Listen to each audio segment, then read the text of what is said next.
The stone floor was cold against Ilara's knees. She had been scrubbing for 3 hours. Her hands were raw, knuckles split and bleeding into the gray water that sloshed in her wooden bucket. The grand corridor of Ravenspire Palace stretched before her like an accusation.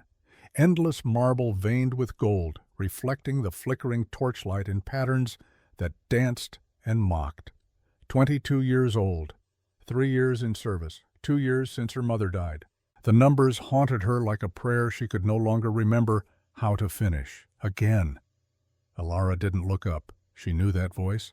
Morgana Blackwood, head housekeeper, lesser vampire, keeper of cruelties both casual and calculated. The eastern corner. You missed a spot. There was no spot. There never was. But Ilara pushed herself to her feet anyway, bucket handle cutting into her palm, and shuffled toward the eastern corner. Her threadbare uniform hung loose on her frame. She'd lost weight.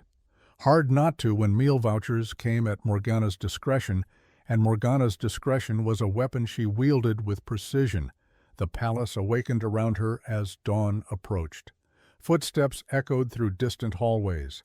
Voices murmured behind closed doors. Somewhere above, in chambers she would never see, King Aldrich Shadowmere slept the dreamless sleep of the immortal. 3 centuries old. Ruler of the Northern Territories, legend made flesh and fang. Ilara had never seen him, not once in 3 years. The king was a story, a ghost, a name spoken with reverence and fear in equal measure. She scrubbed the already clean corner until Morgana's footsteps faded, then sat back on her heels and allowed herself one shuddering breath. Her ribs ached. 3 days ago, Morgana had kicked her for moving too slowly with a tea service. The bruise bloomed purple and black across her left side, a garden of violence she tended in silence. Kindness costs nothing. Her mother's voice, always her mother's voice, threading through the pain like a silver wire holding her together. Ilara closed her eyes and remembered sunshine, a cottage that smelled of bread and lavender, her mother at the loom, fingers flying, creating beauty from thread. Her father's sword hanging over the mantel, memorial to a soldier who died in the king's wars before Ilara's memories began. All gone now, sold, lost, scattered like ash.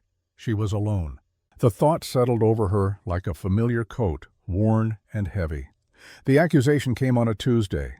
Ilara was carrying linens through the servants' corridor when Morgana's hand closed on her shoulder like a vice. The older woman's fingers were strong, vampire strong, and they dug through fabric into bone. "Thief!" The word cut through the morning chatter. Servants stopped mid-stride. Doors creaked open. Eyes found Ilara, pinned her against the marble pillar where Morgana shoved her hard enough to knock the air from her lungs. "Please!" Ilara's voice cracked. "I didn't steal anything." "Liar!" Morgana's manicured nails pressed deeper. Her face, frozen at 40 by the dark gift King Aldrich had granted her decades ago, twisted with satisfaction. "The silver candlestick was found in your quarters. Do you know what His Majesty does to thieves?" Ilara knew. Everyone knew. The crimson cells. Deep beneath the palace, where screams echoed off wet stone and vampires fed slowly, keeping prisoners alive for weeks while they drained them drop by drop. Not for sustenance, for punishment, for warning. "I didn't take it." Ilara forced the words through chattering teeth. "Someone must have put it there. Someone framed me." The gathered servants whispered. Fragments of conversation drifted like smoke. Always knew she was trouble. Pretty girls think they can get away with anything. That last comment came from Isolde, a senior maid whose resentment had calcified over 3 years of watching younger, prettier Ilara simply exist.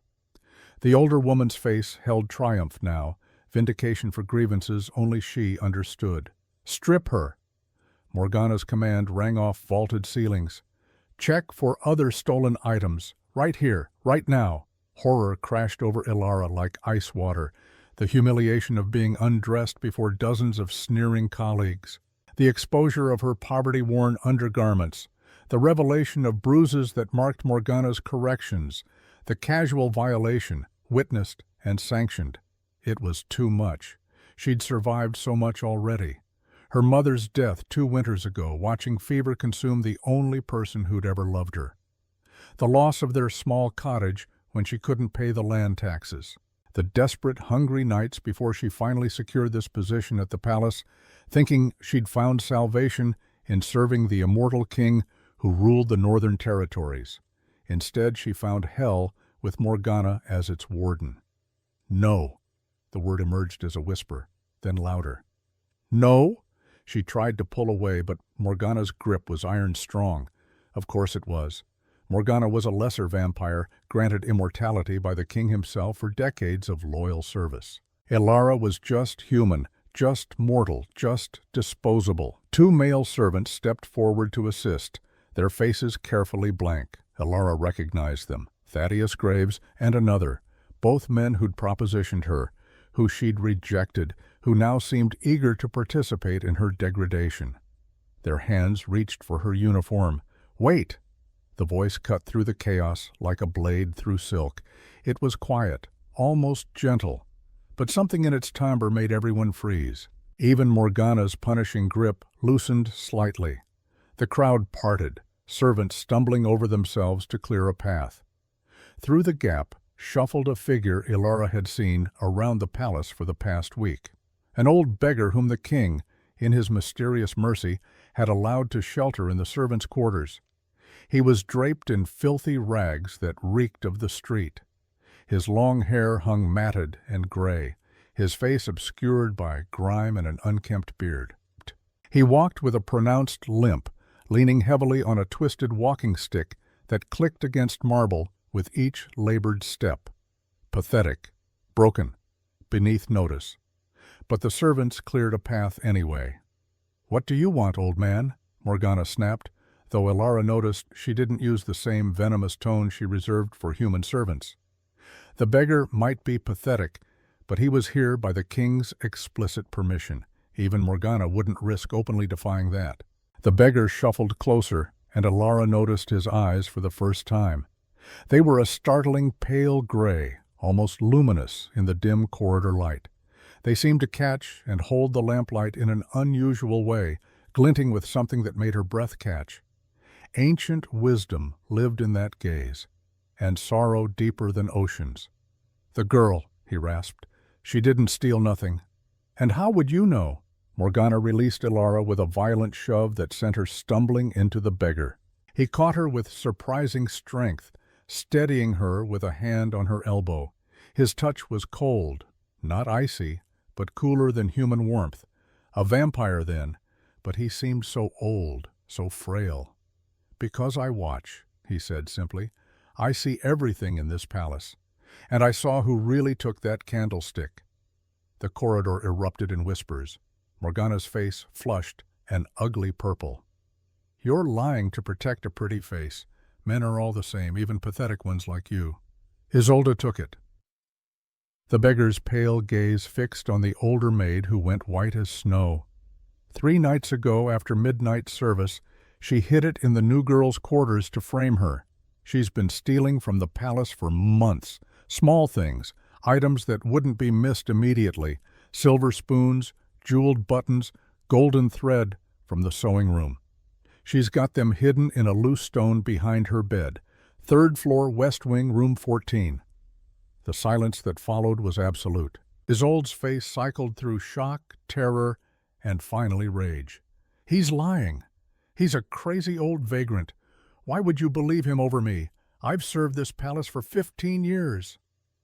"Then you won't mind if we check your room," Morgana said slowly. Her eyes were calculating now, sensing an opportunity. If Isolde was guilty, Morgana could claim credit for uncovering the real thief.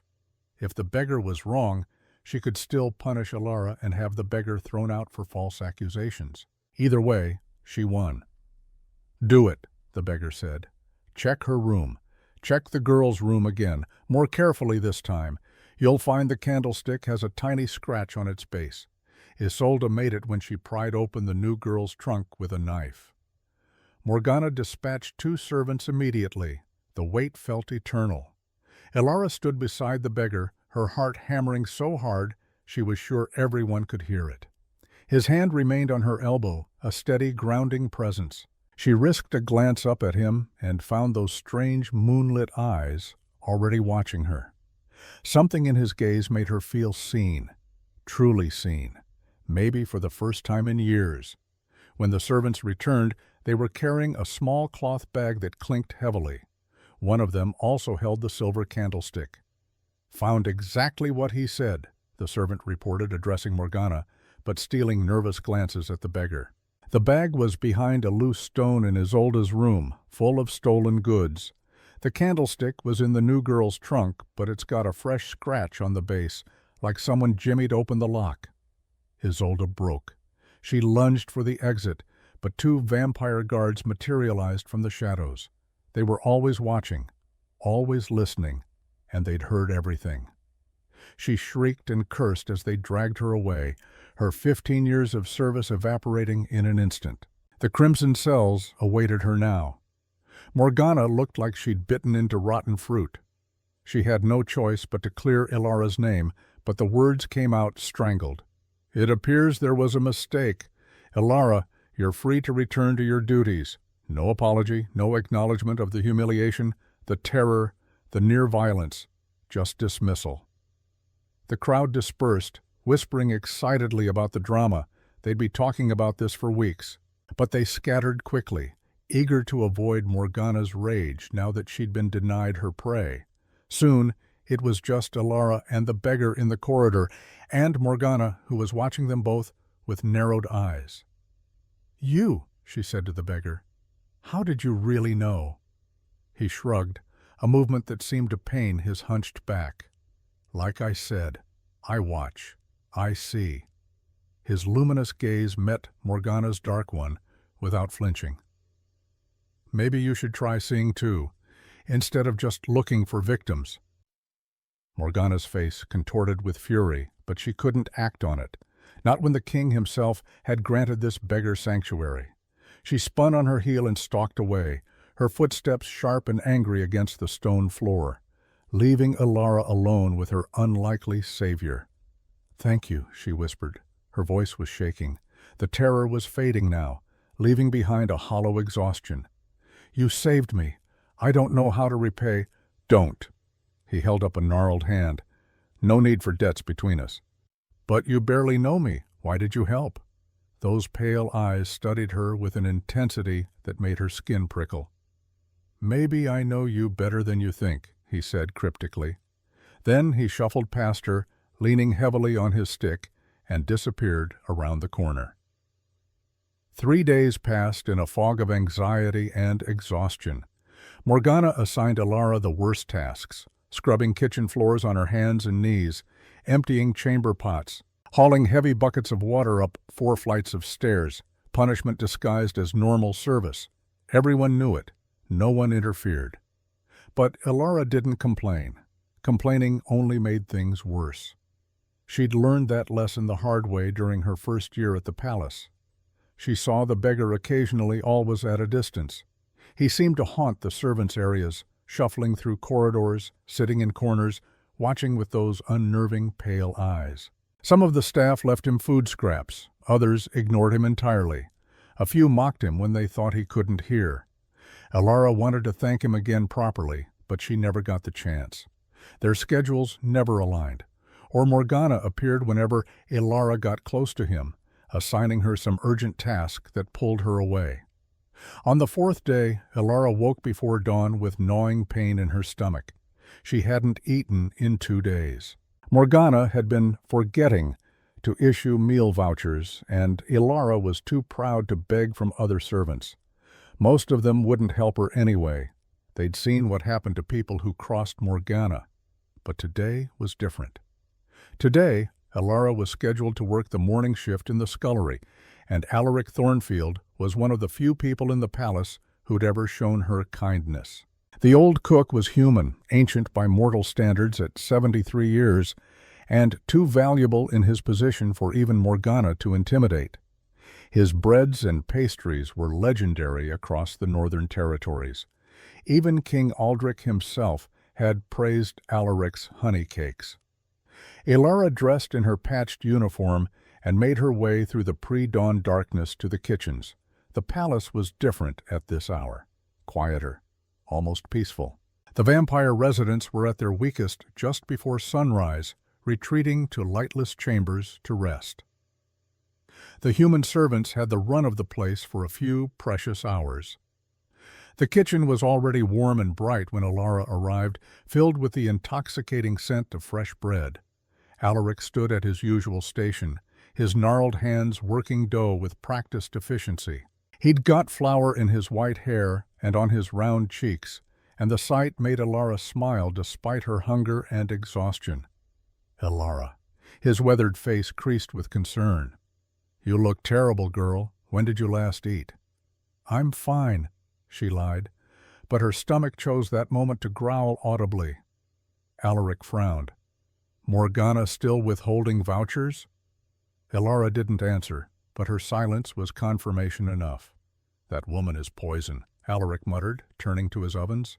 He pulled out a small loaf of bread, still steaming, and wrapped it in cloth. "Here, hide it in your apron. Eat it when you're alone." Tears pricked Elara's eyes. Such a simple kindness, but it felt monumental. "Thank you. I'll pay you back somehow." "Nonsense!" Alaric waved her off. "Just promise me you'll be careful. Morgana's got it out for you. Everyone can see it. Watch your back." Elara promised and tucked the bread into her apron pocket, warmth seeping through the fabric against her hip. She was about to start her work when a commotion erupted from the servants' entrance. "Out! Get out! This is a palace, not a charity house for filthy beggars." Elara recognized that voice. Thaddeus Graves, one of the men who'd tried to hold her down during her near stripping.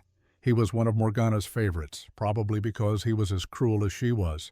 She peered around the corner to see the old beggar standing in the doorway, leaning on his twisted stick. Even from here, Elara could smell him. A ripe combination of unwashed body, stale urine, and something else. Sickness, maybe. He looked worse than before, his face even more gaunt, his rags hanging off a skeletal frame. "His Majesty said I could stay," the beggar rasped, but his voice was weaker now, barely audible. "His Majesty said you could shelter in the servants' quarters, not steal food from the kitchens." Thaddeus grabbed the beggar's shoulder and shoved him back. The old man stumbled, nearly falling. "You've got no voucher, no permission. Get out before I throw you in the cells." The beggar caught himself on the doorframe. Those luminous eyes scanned the kitchen, passing over Thaddeus, over the other servants who'd stopped to watch the entertainment, until they landed on Elara. She saw the recognition there, the memory of how he'd saved her. And she saw something else too. A plea, maybe, or a test. A silent question hanging in the space between them. "What will you do?" Elara's hand moved to the bread in her apron pocket. Her only food. If she gave it away, she wouldn't eat again until Morgana decided to issue her vouchers. That could be days. She could grow weak, make mistakes in her work, give Morgana more reasons to punish her. But the beggar had saved her, and he looked so hungry, so desperately, painfully hungry. The decision was easier than it should be. "Wait," Elara said, stepping forward. Every eye in the kitchen turned to her. Thaddeus's face darkened with displeasure. "He can have my voucher." "You don't have a voucher," Thaddeus sneered. "Morgana hasn't issued you one in days." "Then he can have my portion." Elara reached into her apron and pulled out the cloth-wrapped bread, still warm, still fresh. The smell made her mouth water and her stomach cramp with need. "Here." She crossed to the beggar and held out the bread. Up close, he smelled even worse, and she could see the dirt caked into every crease of his skin. But those pale eyes held hers with an intensity that stole her breath. "This is your food," he said quietly. "Your only food. I know." She pressed the bread into his gnarled hands. They were cold, like before. Vampire cold. "Take it, please." Something flickered across his grimy face. Surprise, maybe, or something deeper. Something that looked almost like pain. "Why?" he whispered so quietly that only she could hear. Because you saved me when no one else would." She managed a small smile despite the weakness in her legs, the lightheadedness creeping in at the edges of her vision. "And because no one should go hungry if I can help it." He stared at her for a long moment, and Ilara had the strangest sensation that she was being weighed, measured, judged in some fundamental way. Then his fingers closed around the bread, careful not to touch her skin. "Thank you," he said, his rough voice carrying a note that sounded almost reverent. "I won't forget this." "It's just bread," Ilara said, but her cheeks flushed with pleasure at his gratitude. Thaddeus made a disgusted sound. "You're as stupid as you are pretty, starving yourself for a filthy beggar. No wonder Morgana hates you." The beggar's head snapped toward Thaddeus with startling speed, and for just a moment Ilara saw something flash in that pale gaze, something predatory and ancient and utterly terrifying. Thaddeus actually took a step back, his face going pale. But then the beggar slumped again, shuffling and weak, and the moment passed. He nodded once more to Ilara before limping out into the pre-dawn darkness, clutching his precious bread. The kitchen slowly returned to normal, though Ilara caught Alaric watching her with something like approval in his weathered eyes. She went about her duties, washing dishes, scrubbing pots, hauling water, but her mind kept returning to the beggar's luminous gaze and the strange intensity of his gratitude. By midday she was weak with hunger.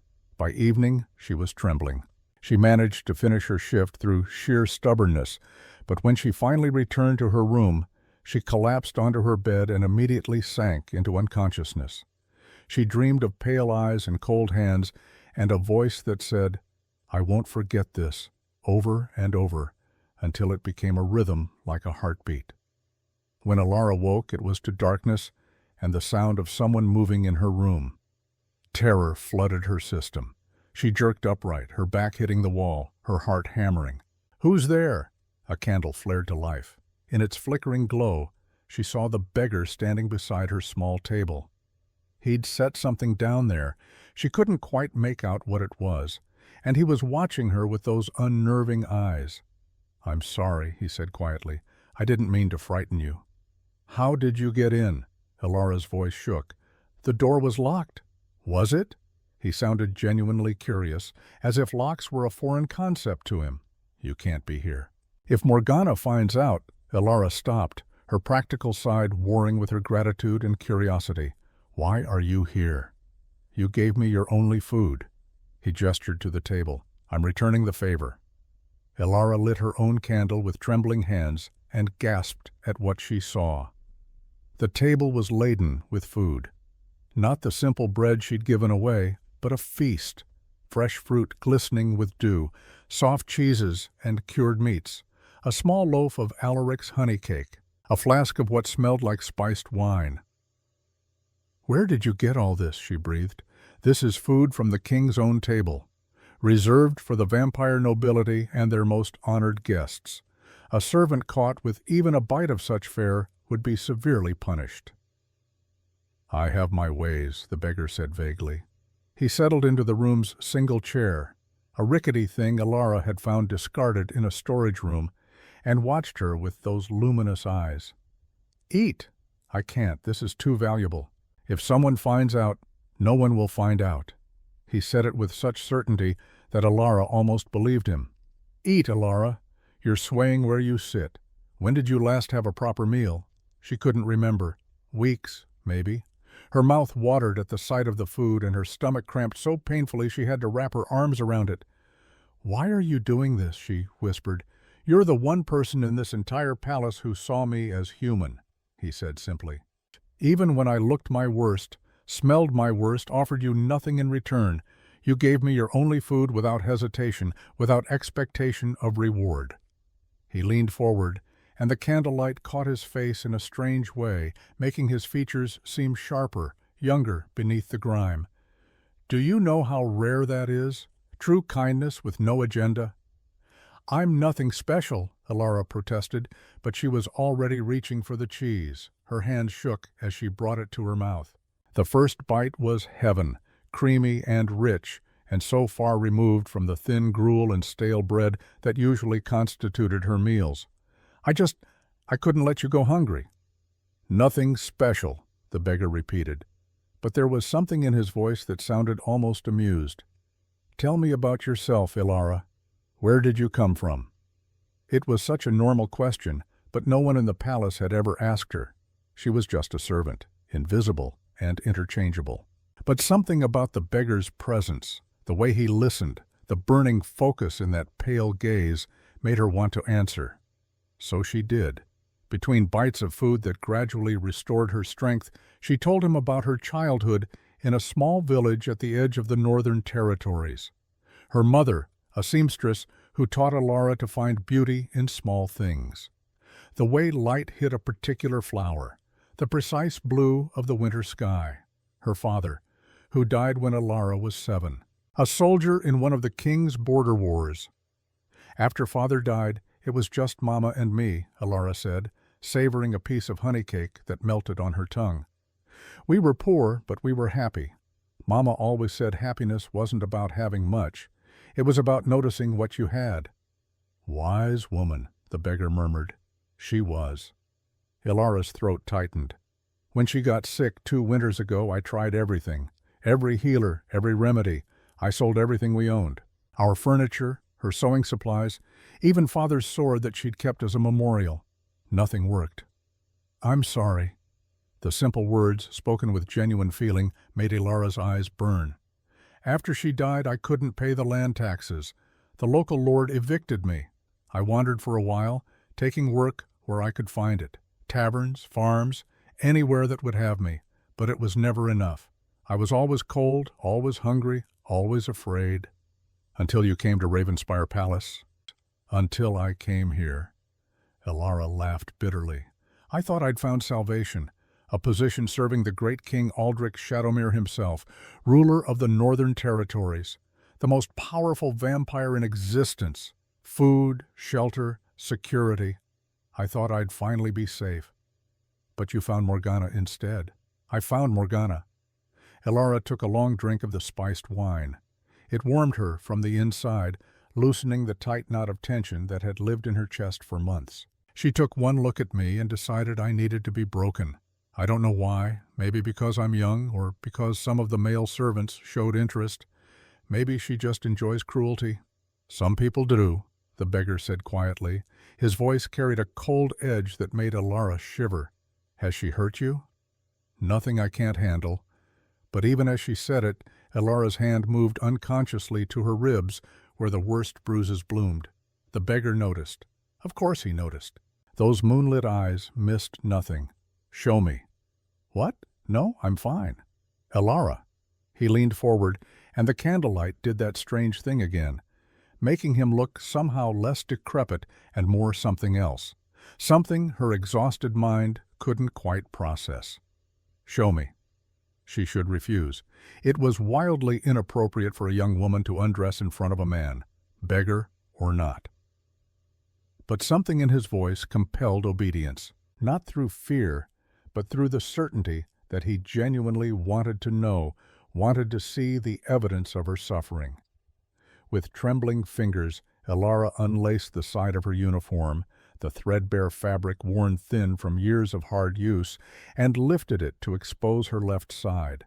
The beggar made a sound that was almost a growl. The bruise was spectacular, a bloom of purple and black that spread from her lower ribs up toward her breast. The mark of where Morgana had kicked her for being too slow with a tea service 3 days ago. There are others, Ilara said quietly, letting her uniform fall back into place.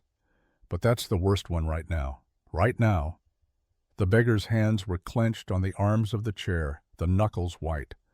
How long has this been happening? Since I arrived. 3 years. Ilara shrugged, trying to appear nonchalant. It's not so bad. She hasn't broken anything important yet. Yet. The word hung in the air like a threat. And the king? Does he know what happens in his own palace? The king? Ilara laughed, but there was no humor in it. The king is a legend, a story. I've been here 3 years, and I've never even seen him. He's always in his private chambers or away on kingdom business. As far as I can tell, the palace runs itself, and people like Morgana do whatever they want." "I see." The beggar sat back, and something about his posture changed. He seemed less hunched, more regal somehow. But that was absurd. He was just a tired old man. "Tell me, Alara, if you could ask anything of King Aldrich, what would it be?" It was such an odd question that Alara actually considered it. What would she ask of the legendary Vampire King? Money, status, revenge on Morgana? "I'd ask him to see," she said finally, "really see what happens in his palace, the cruelty, the injustice, the way people suffer while everyone looks the other way. I'd ask him to care about the people who serve him, not just as tools or resources, but as people." "You wouldn't ask for revenge? For Morgana to be punished?" "No." Alara was surprised by her own certainty. "Revenge wouldn't fix anything. It would just make me like her. Someone who hurts others because they were hurt. I'd rather the whole system change. I'd rather no one else have to suffer what I've suffered." The beggar stared at her for so long that Alara started to feel uncomfortable. That penetrating gaze seemed to look past skin and bone into something deeper. "You're extraordinary," he said finally, his rough voice carrying a note that sounded almost like wonder. "Do you know that?" "I'm really not." Alara fidgeted with the hem of her uniform. "I'm just trying to survive." "No, you're trying to survive with your soul intact. That's much harder." He stood, and the movement was less labored than before, as if the food and conversation had restored some of his strength. "I should go. You need rest." "Wait." Alara rose too, swaying slightly. The wine had gone to her head. "I don't even know your name." He paused at the door, his back to her. For a moment she thought he wouldn't answer. Then, "The name is Aldrich." Alara blinked. "That's the same name as the king." "Yes." He glanced back over his shoulder, and even through the grime and matted hair his smile was devastating. Imagine that. Then he was gone, slipping out into the darkened corridor like a shadow, leaving Alara alone with the remains of the feast and a strange fluttering sensation in her chest. She told herself it was just the wine, just the food after so long hungry, just the kindness of an unexpected friendship. Nothing more than that. But when she finally slept, she dreamed of luminous eyes that saw everything, and a voice that called her extraordinary, and the inexplicable feeling that something fundamental had shifted in her world. The next 7 nights followed the same pattern. Every evening after her shift, Alara returned to her room to find food waiting. Not feasts like that first night, but enough. Fresh bread, fruit, cheese, occasionally roasted chicken or wine. It appeared without explanation, as if by magic, always when she was away. And every night, the beggar, Aldrich, she reminded herself, came. They talked for hours in the candlelit darkness of her tiny room. She told him about her childhood, her dreams, her fears. He listened with that raw intensity that made her feel like the only person in the world. He spoke less about himself, but what he shared painted a picture of loneliness so profound it made Alara's heart ache. 300 years is a long time to be alone, he said one night, staring at the candle flame. You watch empires rise and fall.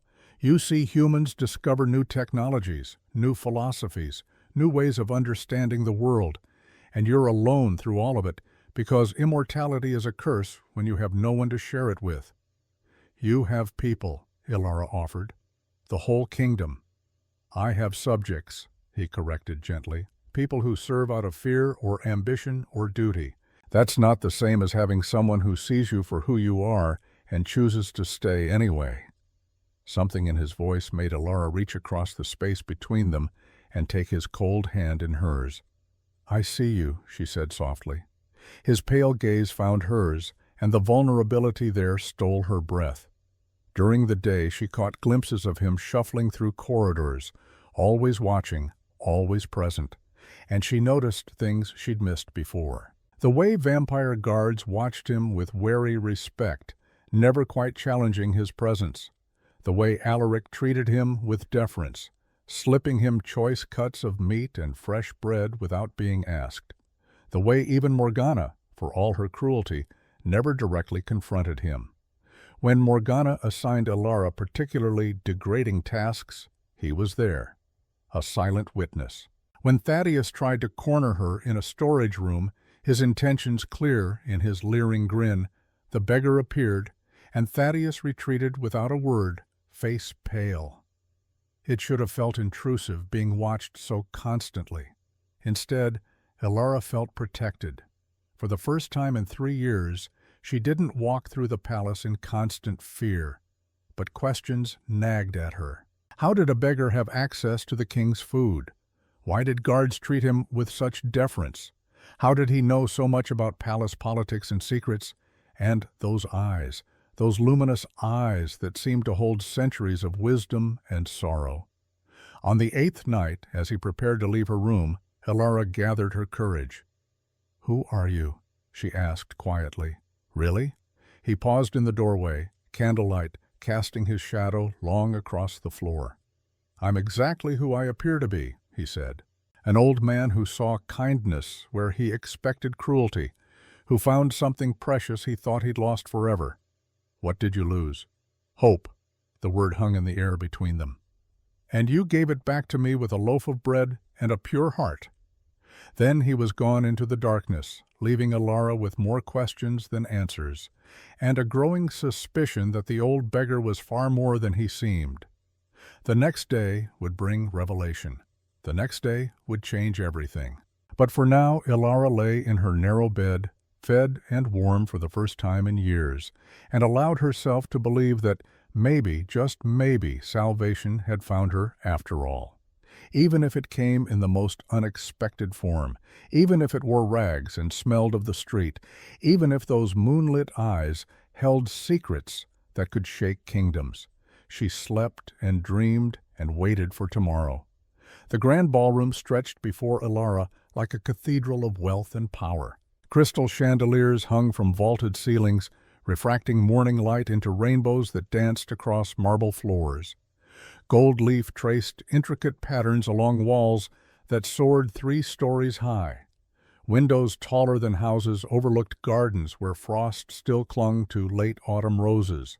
Elara was on her hands and knees, scrubbing. This was Morgana's favorite punishment assignment. The ballroom was rarely used, but it had to remain immaculate in case King Aldrich decided to host a gathering. It took hours to clean properly. Hours of back-breaking labor that left hands raw and knees bruised. Elara didn't mind, not anymore. Not when she knew that tonight, after her shift ended, there would be food waiting in her room, and conversation, and pale eyes that saw her as something more than disposable. Her brush moved in steady circles, following the grain of the marble. Water sloshed in her bucket, murky with soap and grime. The morning sun climbed higher, warming the vast space, making shadows shrink and dance. She was so focused on her work that she almost missed the voices. Male voices, deep and commanding, approaching fast. "Reports are troubling, Your Majesty." The first voice carried the crisp enunciation of nobility.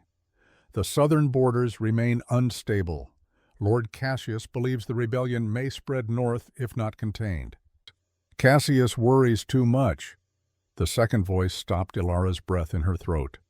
Rich and resonant, authority wrapped in velvet, a voice that could command armies or seduce angels with equal ease. "The southern lords are posturing, nothing more. They'll fall in line. And if they don't, I'll remind them why they swore fealty in the first place." The threat in those words was absolute. Elara froze, suddenly aware she was about to encounter someone very important. She started to scramble to her feet, to make herself invisible the way servants were supposed to, but her foot caught on the bucket. It tipped. Dirty water spread across pristine marble in a widening puddle. "No, no, no," Elara whispered, already reaching for her rags. Morgana would kill her for this. The floor would need to be cleaned all over again, and she'd be blamed for wasting time, for incompetence, for existing. "Well, what do we have here?" Elara looked up. Her heart stopped. Standing in the ballroom doorway were 3 men. 2 were clearly nobles. Fine clothes, perfect posture, beauty that came from centuries of immortality refined into something almost inhuman. One had dark hair and sharp features that suggested cunning. The other was blonde with pale, translucent skin that seemed to glow in the morning light. But it was the third man who stole Ilara's breath. He was tall, easily over 6 feet, with a powerful build his black clothing did nothing to hide. His hair was dark as midnight, pulled back from a face that looked carved from marble by a master sculptor. Strong jaw, high cheekbones, a mouth that was both sensual and cruel in its perfect symmetry. His skin was pale but not bloodless. It held a luminous quality that spoke of tremendous power held in careful check. And his eyes. They were the same pale gray she'd memorized over 8 nights of whispered conversations in candlelight, moonlight captured in human form, ancient wisdom and deep sorrow wrapped in a gaze that could see through souls. "You," Ilara breathed. Horror crashed over her in a wave. Because this was not some vampire noble. This was King Aldrich Shadowmere himself. She'd seen paintings, heard descriptions from servants who'd glimpsed him over the years. This was the immortal ruler of the Northern Territories, the most powerful vampire in existence, the legend who walked as a man. And she'd seen those eyes before, closer, gentler, in the face of a filthy beggar who shuffled through corridors and accepted her bread with gratitude. "It was you," she whispered, understanding flooding through her like ice water. "It was you all along." King Aldrich tilted his head slightly. His perfect lips curved into the faintest smile. "Hello, Ilara," he said, his voice the same as the beggar's, but clearer now, resonant with authority that could shake kingdoms. "I believe we've met." The two nobles looked confused. The dark-haired one spoke first. "Your Majesty, do you know this servant?" "I do." That penetrating gaze never left Ilara's face. "She's the one who shared her only meal with a starving beggar, who showed kindness when she had nothing to spare, who proved that nobility has nothing to do with blood or status and everything to do with the choices we make." Ilara couldn't breathe, couldn't think. The beggar was the king was the beggar. All those nights of conversation, of shared food, of growing connection, all a test, a deception, a game played by someone with the power to destroy her with a word. "I don't understand," she managed. Her voice sounded hollow, distant. "Why?" "Because I needed to see the truth of my palace." Aldrich stepped forward, boots clicking on marble. "I've ruled for 3 centuries, Ilara. I've conquered kingdoms, crushed rebellions, built an empire that spans from the frozen mountains to the Crimson Sea. But empires are built on people, and I realized I'd forgotten that." He moved closer, and Ilara realized she was still kneeling in the puddle of spilled water. "Forgotten what life was like for those who served me, so I decided to see for myself. By pretending to be a beggar." Ilara's voice came out flat, emotionless. "Because if she let herself feel anything right now, she would shatter." "Was any of it real?" "All of it was real." Aldrich stopped a few feet away, and the two nobles retreated, giving their king space. "The hunger was real. The gratitude when you gave me food. The rage when I saw your bruises. He paused. Something flickered in those pale eyes. "The way I felt when you said you were nothing special." "I am nothing special." Anger burned through shock now. "I'm a servant, a nobody. Was this entertaining for you? Watching the stupid human girl play at kindness with what she thought was a beggar?" Ilara was on her feet now, water dripping from her skirt, hands clenched into fists. "Did you laugh about it when you went back to your fine chambers and your luxury? Did you tell your nobles how the poor little servant shared her bread? How adorably pathetic I was?" "I told no one." The voice had gone cold. But Ilara was too angry to care about propriety or survival. What passed between us was private, sacred. "Sacred?" Ilara laughed, and the sound was ugly. "It was a game to you. You were playing dress-up while I was giving you food I needed to survive. Do you have any idea what it's like to be that hungry? To be that desperate?" "I know exactly what it's like." His gaze flashed with something dangerous. "I was human once, a very long time ago. I remember hunger. I remember desperation. And I remember how rare it is to find genuine kindness in the midst of suffering. That's not a game to me, Elara. That's sacred." His words hit like a blow, stealing her anger. She swayed, suddenly aware of exactly who she was yelling at. The king. She was shouting at the king. Vampires had been executed for less. "I'm sorry," she whispered, dropping her gaze. "I forgot myself.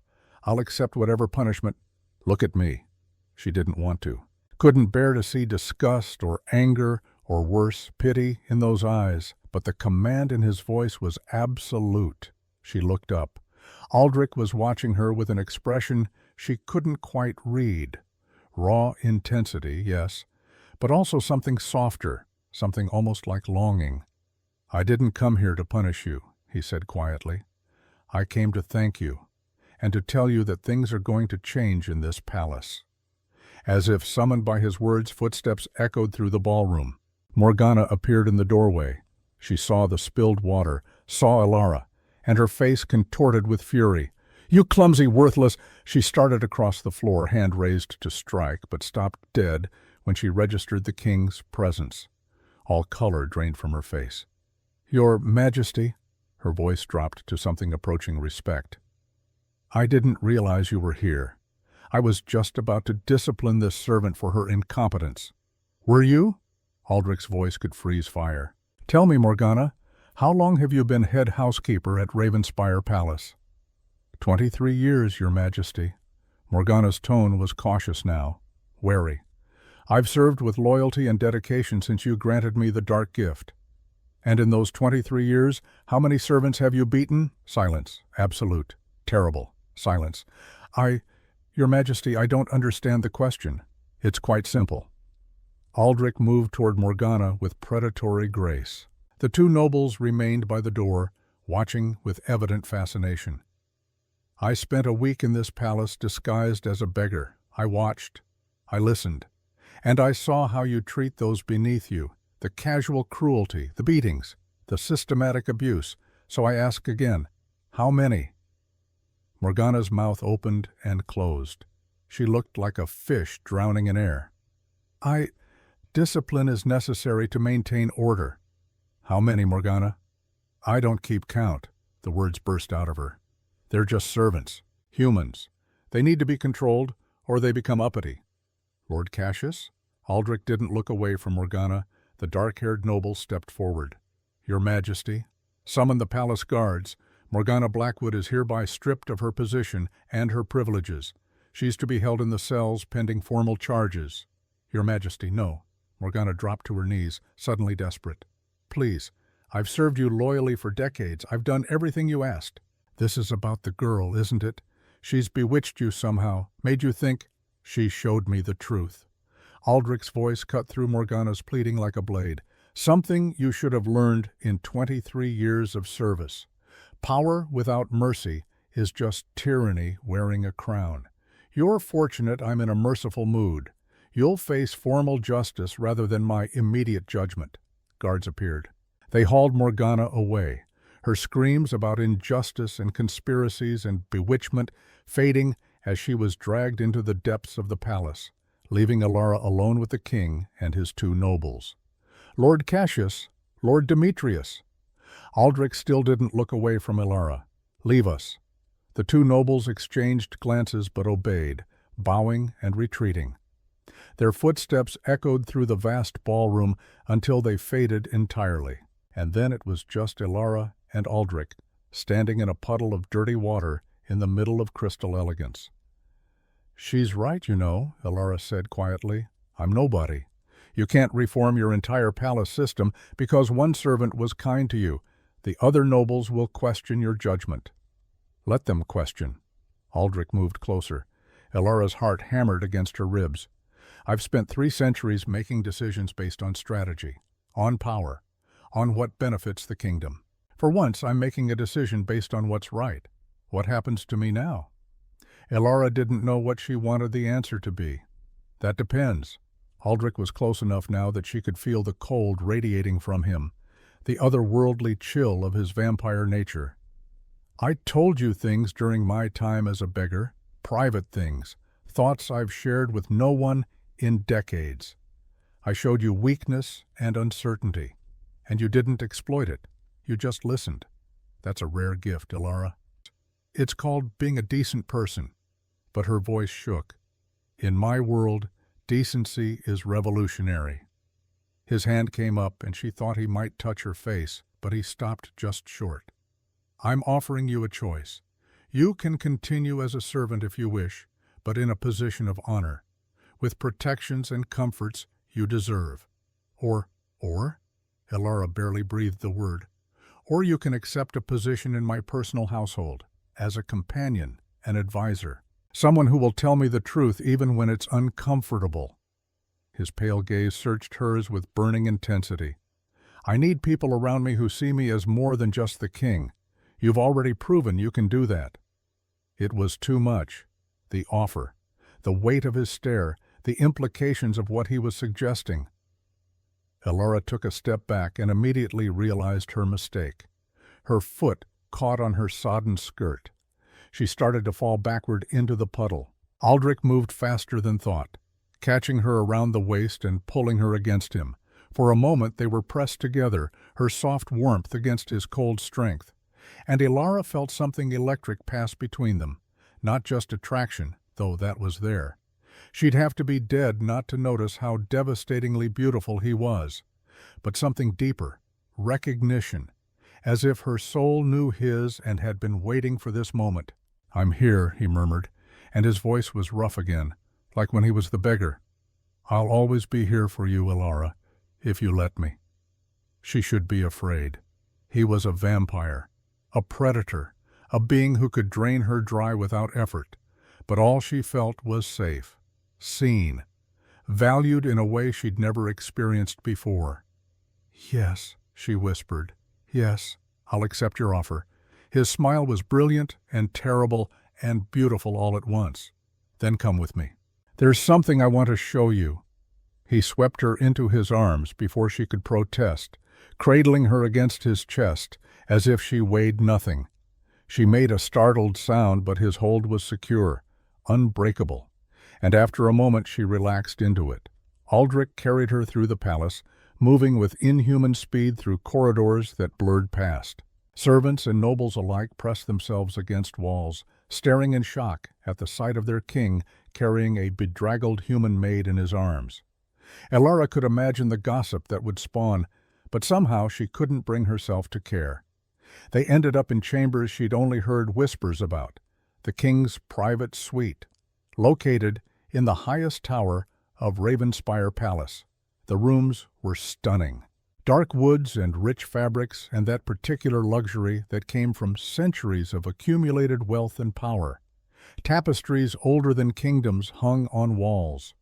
Books lined shelves from floor to ceiling. A fireplace large enough to stand in dominated one wall, though no fire burned there now. Aldrich set her down gently in front of an enormous window that overlooked the entire kingdom. The sun was setting, painting the sky in shades of amber and rose. The view was breathtaking. "This is what I see every night," Aldrich said, standing beside her. "The kingdom I built, the people I rule. For decades, it's been enough. The power, the control, the knowledge that I've created something that will outlast me." "But," Ilara prompted softly, "but during my time as a beggar, I realized something." He turned to face her fully. "I've been alone for a very long time. Surrounded by people, yes, but truly alone. No one sees me, Ilara. They see the king, the legend, the power. But not me." "I see you," Ilara said without thinking. "I saw you even when you were covered in grime and pretending to be helpless. You have kind eyes, sad eyes sometimes, like you're carrying a weight no one else can understand, but kind." The expression on Aldrich's face was raw, unguarded in a way she suspected was dangerous for him, a weakness he couldn't afford to show. "Stay with me," he said. Not quite a command, not quite a plea, something in between. Not as a servant, not as an obligation, but because you want to, because you see me and you're not afraid. "I am afraid," Ilara admitted, Terrified, actually. You're the king. I'm nobody. This is a fairy tale, and fairy tales don't happen to girls like me. Maybe it's time to write a new kind of fairy tale. Aldrich's hand came up to cup her cheek. His touch was cool but gentle. His thumb brushed across her cheekbone with devastating tenderness. One where the king doesn't have to be alone and the maid doesn't have to be invisible. One where kindness matters more than bloodlines, and two broken people find something whole together. "You're not broken," Elara whispered, but she leaned into his touch despite herself. "I'm ancient and cold, and I've done terrible things in the name of necessity."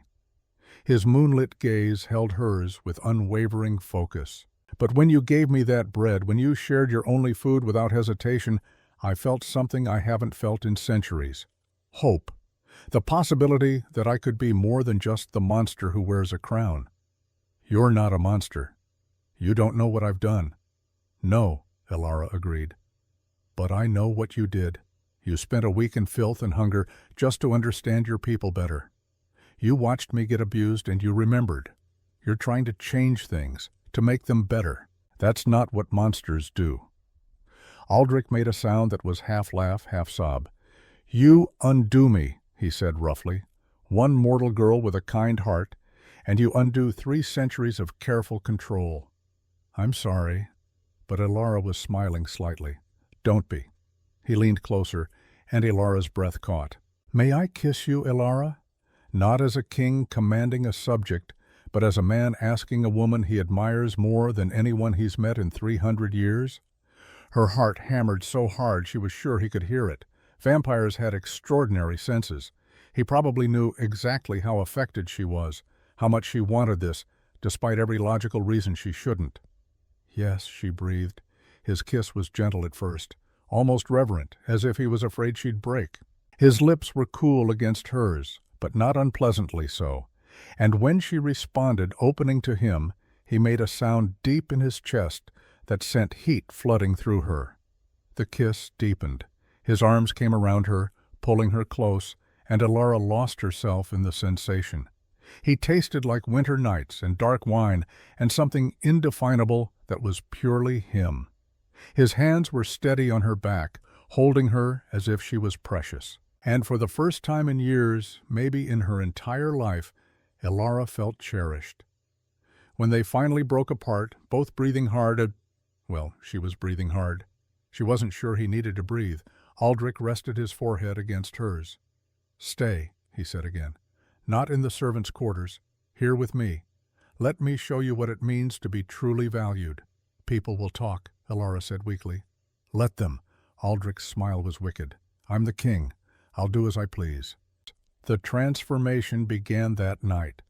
Elara was given chambers in the royal wing, not as grand as Aldrich's suite, but larger than any space she'd ever occupied. A bed that could fit 4 people. A bathing room with hot water piped in from the palace boilers. Windows that overlooked rose gardens dusted with early snow.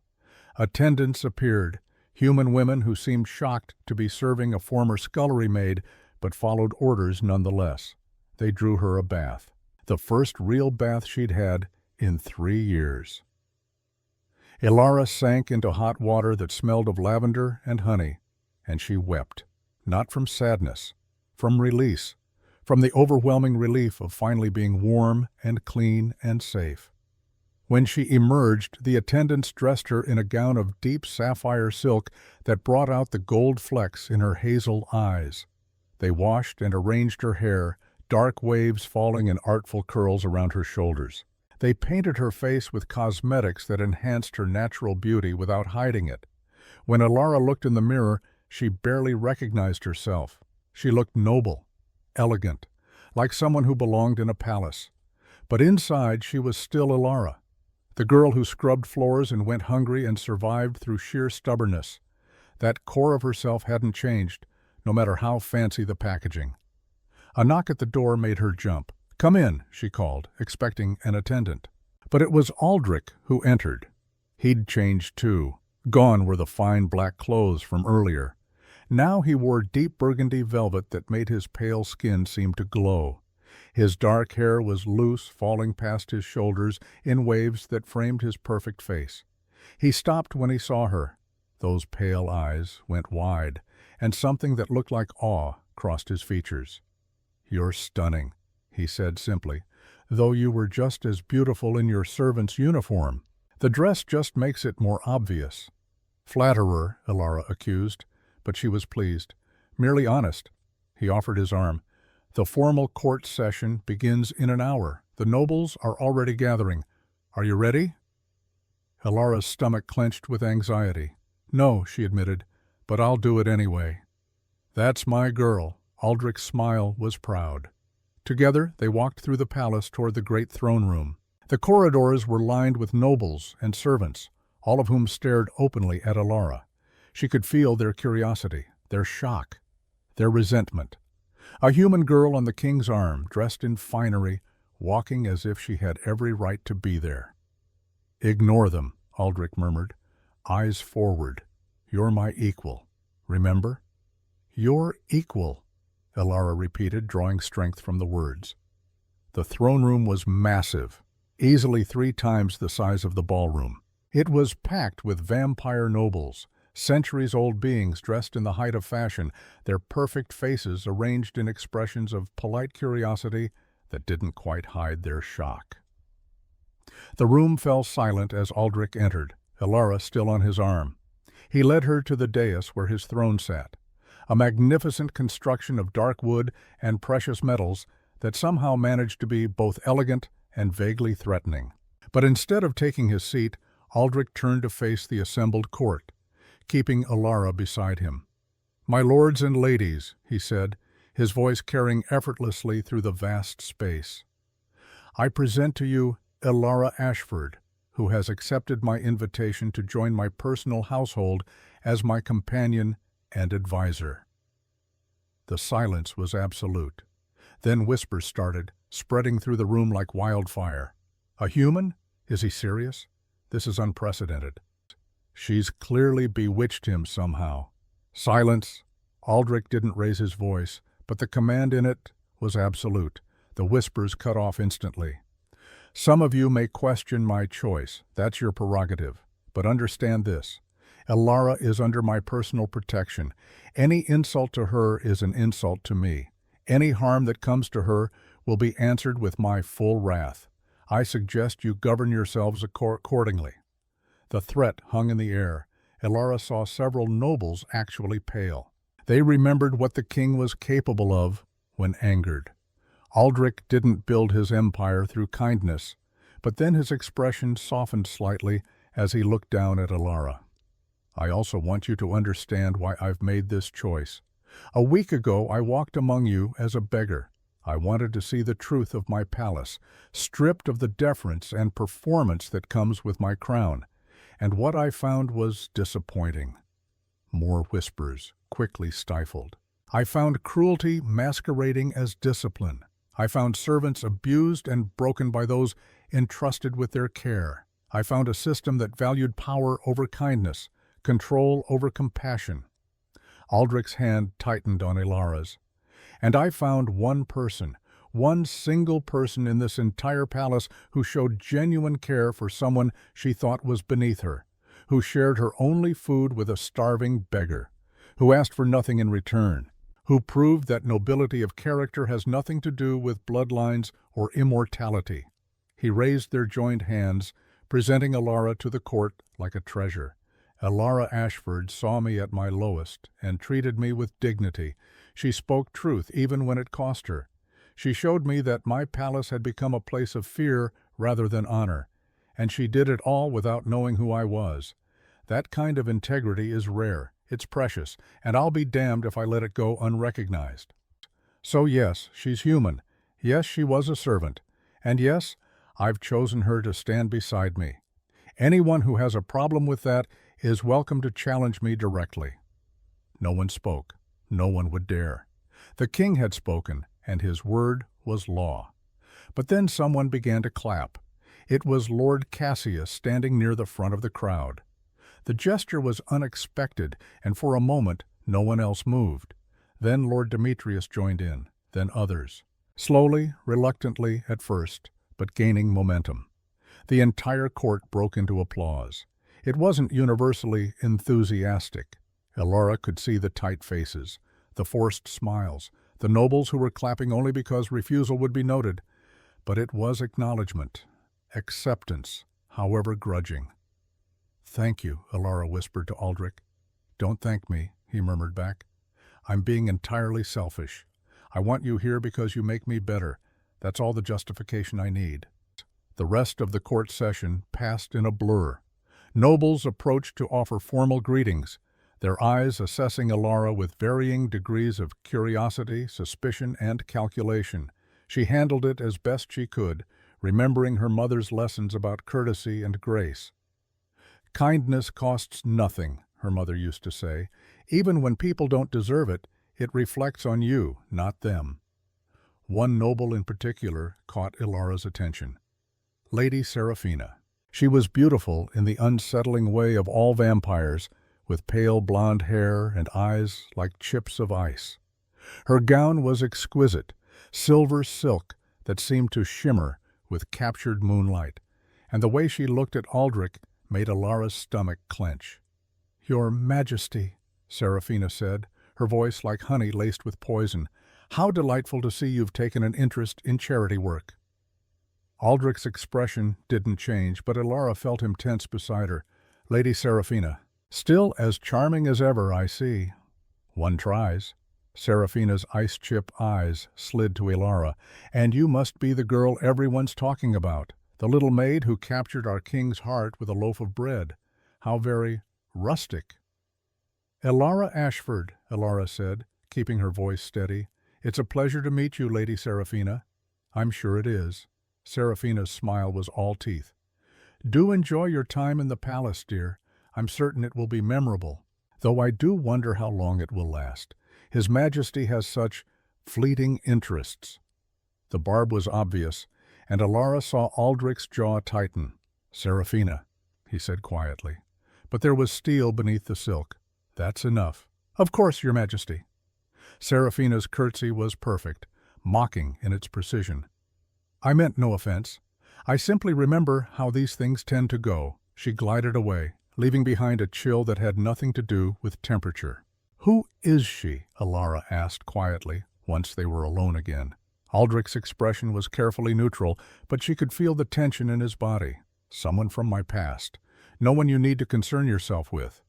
But the way he said it made Elara think that Lady Seraphina was very much someone she should concern herself with. The session finally ended as evening descended. Aldrich escorted Elara back to her chambers, but at the door he hesitated. "I should let you rest," he said. "Today has been overwhelming." "Stay," Elara said. The word came out before she could think better of it. "Please, just for a while. Everything is so strange, and I don't want to be alone yet." Something softened in Aldrich's expression. "Of course."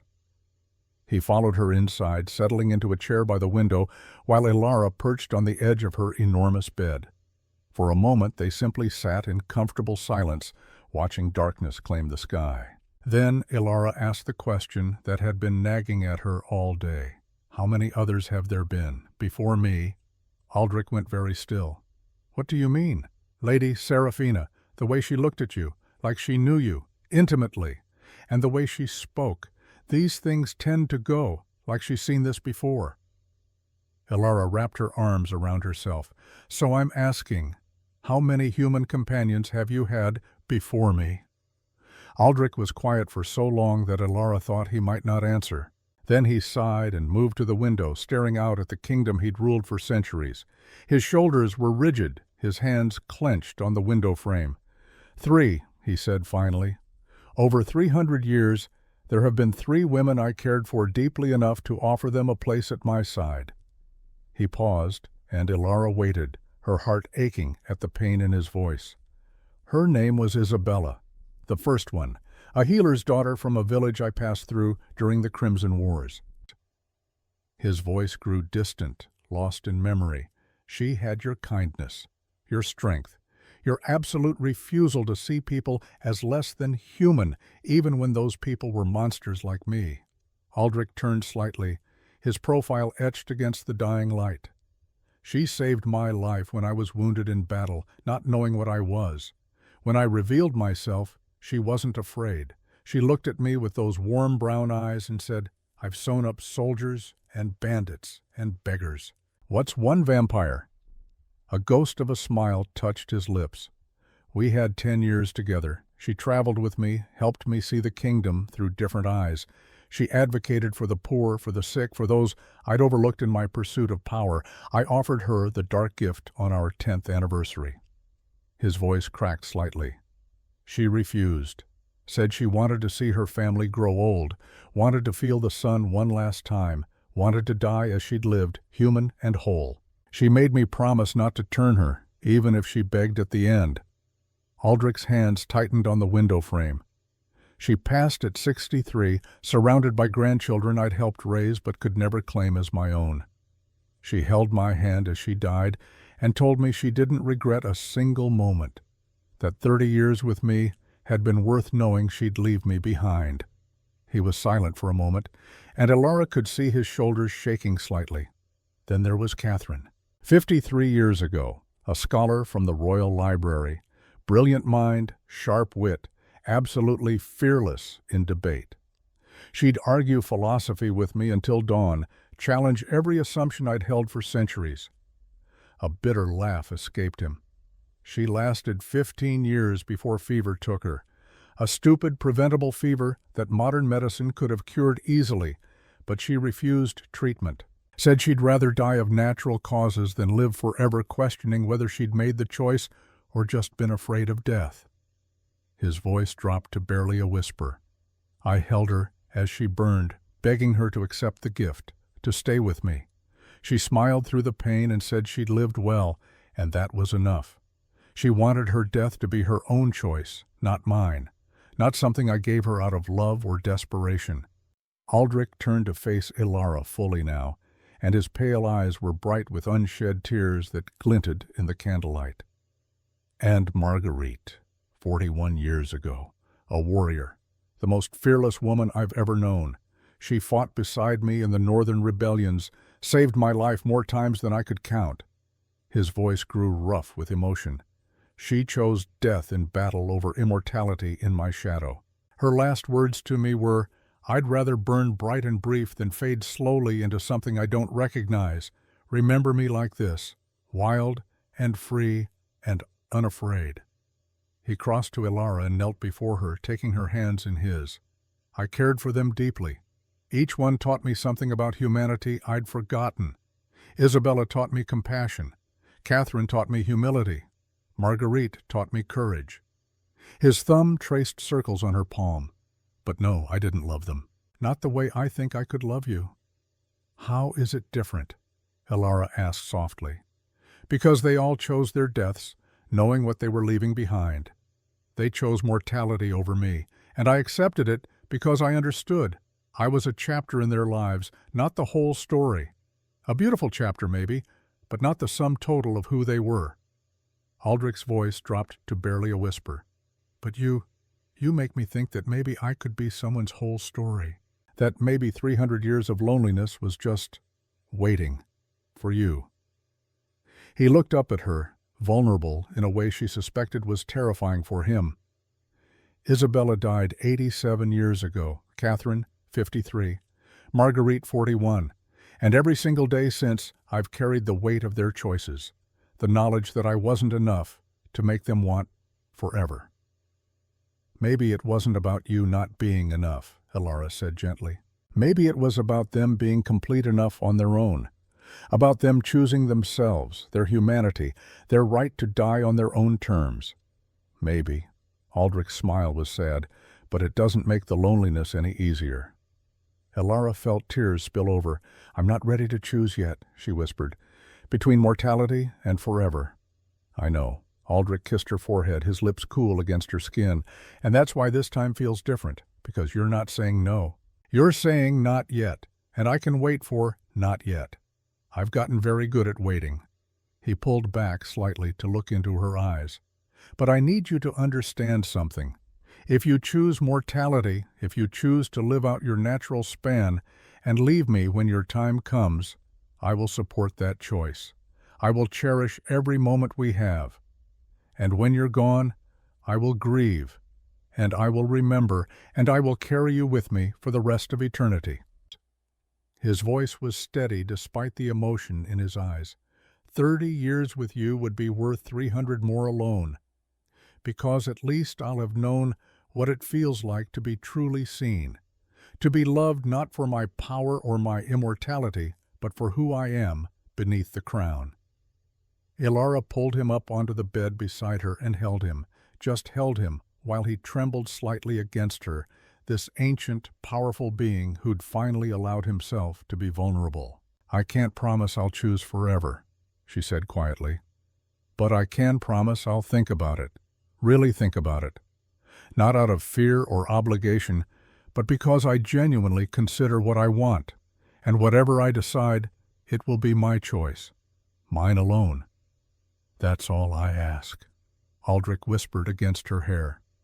They stayed like that for a long time, wrapped in each other and the growing darkness, both aware that the future was uncertain, but the present was precious. Outside, the first stars appeared in the twilight sky, and somewhere in the palace, forces were already moving.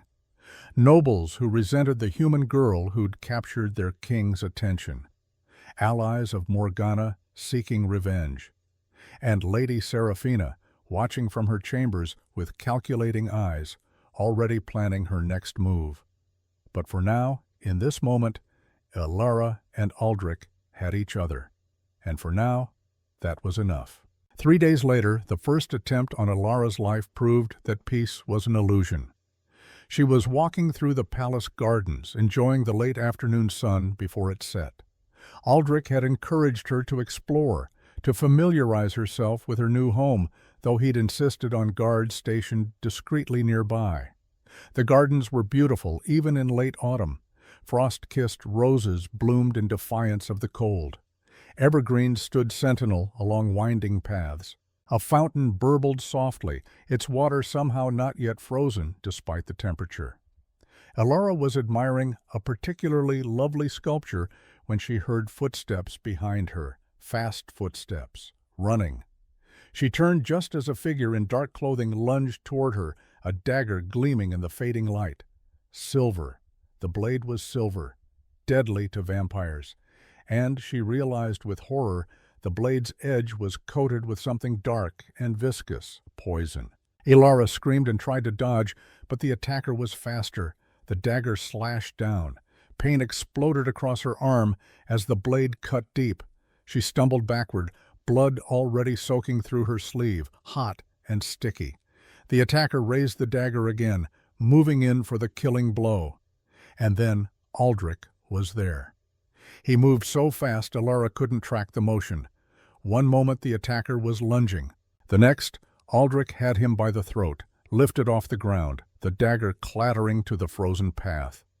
The attacker wore a mask, but even through the fabric, Ilara could see his fear, terror at being caught by the king himself. "Who sent you?" Aldrich's voice was death itself. The attacker didn't answer, couldn't answer. Aldrich's grip was crushing his windpipe. "I asked you a question." Aldrich's eyes had gone pure black, no pale gray, no humanity. Just endless darkness that promised suffering beyond imagination. The attacker made a choking sound, then his body convulsed. Foam appeared at the corners of his mouth, bubbling and frothing. Poison. He'd taken poison rather than reveal his employer. Aldrich dropped him in disgust. The body hit the ground and didn't move, the masked face frozen in a rictus of agony. Then Aldrich was at Ilara's side, his black eyes fading back to their normal pale gray as he focused on her wound. "How bad?" he asked, his voice rough with barely controlled emotion. "I don't know. It hurts." Ilara looked down at her arm and immediately wished she hadn't. The cut was deep, bone deep maybe, and blood was flowing freely, staining her gown crimson. "We need to get you to the healers, now." He swept her into his arms and ran. The world blurred around them as Aldrich moved at inhuman speed through the palace. Servants scattered. Nobles pressed themselves against walls, their faces shocked at the sight of their king carrying a bleeding human girl. They reached the healer's wing in moments. An old vampire woman took one look at Alara's arm and went pale. Silver-forged blade, poison on the edge. Get me bandages and the full antidote kit, now! The next hour was a haze of pain and fear. The healers worked quickly, cutting away the poisoned flesh, cleaning the wound with solutions that burned like liquid fire, administering antidotes for every known poison in their arsenal. Aldrich stayed beside her the entire time, holding her uninjured hand, his cool touch somehow comforting despite the pain. "You're safe now," he kept saying, his voice steady even as she could feel him trembling. "You're safe. I won't let anyone hurt you again." But Alara could hear the fear beneath his certainty, the terror that he'd almost lost her. When the healers finally stepped back, satisfied that she was out of danger, Aldrich pulled her into his arms and just held her. She could feel him shaking. "I'm sorry," he whispered into her hair. "I should have protected you better. I should have anticipated this. Should have known someone would try." "How could you have known?" Alara's voice was weak but steady. "Because I know my court. I know the kind of people who inhabit this palace. Ambitious, calculating, willing to do anything to maintain their power or advance their position." He pulled back to look at her, and his expression was filled with barely controlled rage. "But I swear to you, Alara, I will find who ordered this, and they will face justice." "Justice," Alara said firmly, even through her exhaustion and pain. "Not vengeance. There's a difference." Aldrich stared at her for a long moment, that burning intensity in his gaze. "You're asking me to show mercy to someone who tried to murder you. I'm asking you to be the king you want to be, not the one you were. Violence breeds violence, Aldrich. If you torture whoever did this, you become what they fear. You prove them right, that a human girl made you cruel, made you weak, made you everything they whisper about. They tried to kill you." His voice was raw. "I know. And they should face consequences, real consequences, but justice administered fairly, publicly, by law, not by rage." Something that looked like pain crossed Aldrich's features. "How do you do that?" he asked quietly. "How do you keep me tethered to my humanity when I've been a monster for 3 centuries? "You were never a monster," Alara said. "You just forgot what it felt like to care about someone enough to fear losing them. That's not monstrous. That's human."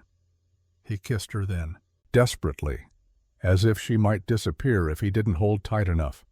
And Alara kissed him back, pouring all her fear and relief and growing love into the gesture. When they finally separated, Aldrich rested his forehead against hers. "I can't lose you," he whispered. "Not now. Not when I've just found you." "Then help me find who did this," Alara said. "Together, through justice, not vengeance." Aldrich nodded slowly, and Alara could see him visibly reining in his rage, channeling it into something more controlled, more dangerous. "Together," he agreed. The investigation began immediately. Aldrich ordered every servant, every guard, every noble questioned. The attacker's body was examined for clues, his clothing analyzed, his weapons traced. The dagger was traced to a blacksmith in the lower city who swore he'd sold it to a hooded figure weeks ago. The poison was a rare blend, suggesting someone with access to the palace apothecary. Dead end after dead end. Until one of the guards searching Morgana's cell, she was still being held pending trial, found something interesting. A letter, hidden beneath a loose stone in the floor. It was unsigned, written in elegant script on expensive parchment. The message was clear. "The girl is a weakness. Remove her, and you'll be rewarded beyond your wildest dreams. Fail, and you'll rot in those cells forever. Choose wisely." Aldrich stood in Morgana's cell, the letter clutched in his hand, his expression unreadable. Morgana watched him with wary eyes, no longer the haughty housekeeper, but a prisoner aware of how precarious her position was. "I didn't write that," she said. "Someone planted it to frame me. Again." Or someone promised you freedom in exchange for cooperation. Aldrich's voice was ice. Who, Morgana? Who wants Elara dead badly enough to promise you anything? Morgana was quiet for a long moment, clearly weighing her options. Then she laughed, bitter and broken. You really don't see it, do you? You're so blinded by her that you can't see what's happening right under your nose. Explain? Fine. Morgana leaned forward, her eyes hard. You want to know who hates the girl? Who has the most to lose from your sudden reformation? Who spent 3 centuries positioning himself as your heir apparent? She paused for effect. Ask Cassius. The name fell like a stone into still water. Lord Cassius Nightshade, Aldrich's most trusted advisor, his right hand for over a century. Cassius? Aldrich's voice was carefully neutral, but Elara, who'd insisted on being present for the questioning despite her injury, could see the shock in his eyes. Why would Cassius want me dead? Because you threaten everything he's built, Morgana said, addressing Elara directly.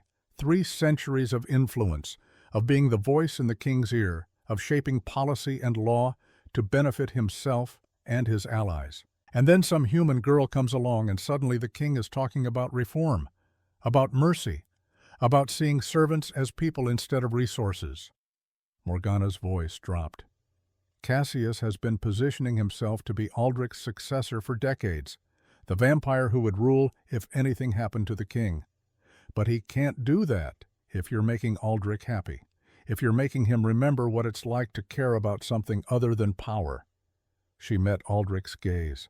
If you're lying to me, he began. I'm not, Morgana interrupted. You want proof? Check his chambers. 3rd bookshelf from the left, behind the histories of the Crimson Wars. You'll find correspondence with half the noble houses in the kingdom, all plotting, all waiting for the right moment to strike. Aldrich stood frozen, processing this information. Cassius, his oldest ally, his trusted friend, a traitor. If this is true, he said quietly, dangerously, then he's not just an enemy of Elara, he's an enemy of the crown. And if it's true, Elara added softly, then we need to be very careful. Because if Cassius has half the court behind him, confronting him openly could start a civil war.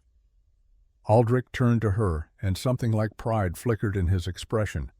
You're thinking strategically, like a queen. I'm thinking like someone who doesn't want to see this kingdom torn apart, Elara corrected. If Cassius is planning something, we need to expose him publicly. Make it impossible for his allies to support him without damning themselves. She met Aldrich's gaze. We need proof, undeniable proof, and we need witnesses. Aldrich nodded slowly, his tactical mind already working through possibilities. There's a ball tomorrow night, the autumn harvest celebration. Every noble in the kingdom will be in attendance. His smile was cold and calculating. If we're going to expose a traitor, we should do it with an audience. The grand ballroom glittered with 1,000 candles. Crystal chandeliers cast dancing light across marble floors where nobles gathered in their finest silks and velvets. The Autumn Harvest Ball was the social event of the season, a celebration of prosperity and a display of power that brought every influential vampire in the kingdom to Ravenspire Palace. Elara descended the staircase on Aldrich's arm, and the assembled crowd fell silent. She wore crimson silk that seemed to shimmer like fresh blood in the candlelight, the color chosen deliberately. Her wounded arm was carefully concealed beneath long sleeves showing no weakness. Her dark hair was piled atop her head, held in place with diamond pins that caught the light. The message was clear. You tried to kill me. You failed. I'm still here. Aldrich was resplendent in black velvet trimmed with silver thread, his dark hair pulled back to reveal the sharp planes of his face. He looked every inch the king, powerful, dangerous, absolutely in control. But Elara could feel the tension in his body, the coiled readiness of a predator preparing to strike. Tonight, they would expose Cassius. Tonight, everything would change. The ball proceeded with careful civility. Nobles danced and drank and made polite conversation while their eyes constantly tracked Elara's movements, watching, waiting, calculating. Lord Cassius approached midway through the evening, his handsome face arranged in an expression of concern that didn't quite reach his eyes. "Lady Alara," he said with a bow, "I heard about the terrible attack in the gardens. Thank the gods you survived." "Thank the gods," Alara echoed, studying his face, and the king's quick response. "Indeed, His Majesty is quite devoted to you." Something in Cassius's tone made her skin prickle. "Would you honor me with a dance?" Alara glanced at Aldrich, who gave an almost imperceptible nod. A test, to see what Cassius would reveal. She took his hand and allowed him to lead her onto the dance floor. They moved through a waltz, Cassius's cold hand at her waist, his movements perfect and practiced. "You don't belong here," he said quietly, his pleasant expression never wavering. "You're a distraction, a weakness. You make him soft." "I make him remember he's not just a crown," Alara replied, keeping her voice steady. "That's not weakness. That's humanity." "Humanity." Cassius's laugh was soft and bitter. "He gave that up 3 centuries ago when he chose immortality over death, when he became what he is. And you're trying to drag him backward. I'm trying to help him move forward. You're trying to destroy everything I've built." The mask slipped for just a moment, and Alara saw the rage beneath. The cold calculation of someone who'd spent centuries planning only to see it threatened by a human girl with a kind heart. 300 years, Cassius hissed, his grip tightening on her waist. 300 years of careful planning, of positioning myself to inherit his kingdom when he finally tires of ruling. And then you appear with your bleeding heart and your doe eyes, and suddenly he's talking about reform, about justice, about caring for servants as if they matter. They do matter. They're cattle. Cassius's eyes went flat and cold. "Resources to be managed, and you're teaching him to see them as equals. That's chaos. That's the end of order. That's everything I've worked to prevent. Is that why you tried to have me killed?" The words hung between them as the music swirled around them. Cassius's pleasant expression never changed, but something dangerous flickered in his gaze. "I don't know what you're talking about." "The dagger in the garden, the poison, the letter in Morgana's cell. You're not as clever as you think, Cassius." "Prove it." His smile was razor sharp. "You're a servant girl playing at nobility. You have no power here, no allies, no protection beyond what he chooses to give you, and he'll tire of you eventually. They all do. The humans never last." The music ended. Cassius bowed with impeccable courtesy. "Enjoy the ball, Lady Alara. I do hope you survive it." Then he was gone, melting into the crowd, leaving Alara standing alone on the dance floor with ice in her veins. Aldrich appeared at her side immediately. "What did he say?" Alara told him. Every word, every threat, every admission. Aldrich's expression went cold and deadly. He all but confessed. But not quite, not publicly, not in a way that would damn him in front of witnesses. Alara's mind raced. "We need to make him reveal himself, in front of everyone." Aldrich raised his voice, commanding attention from the entire ballroom. "My lords and ladies, if I might have your attention." The crowd fell silent, turning toward their king. "I have an announcement to make regarding the recent attempt on Lady Alara's life." Whispers erupted. Nobles exchanged glances. Cassius, standing near the far wall, went very still.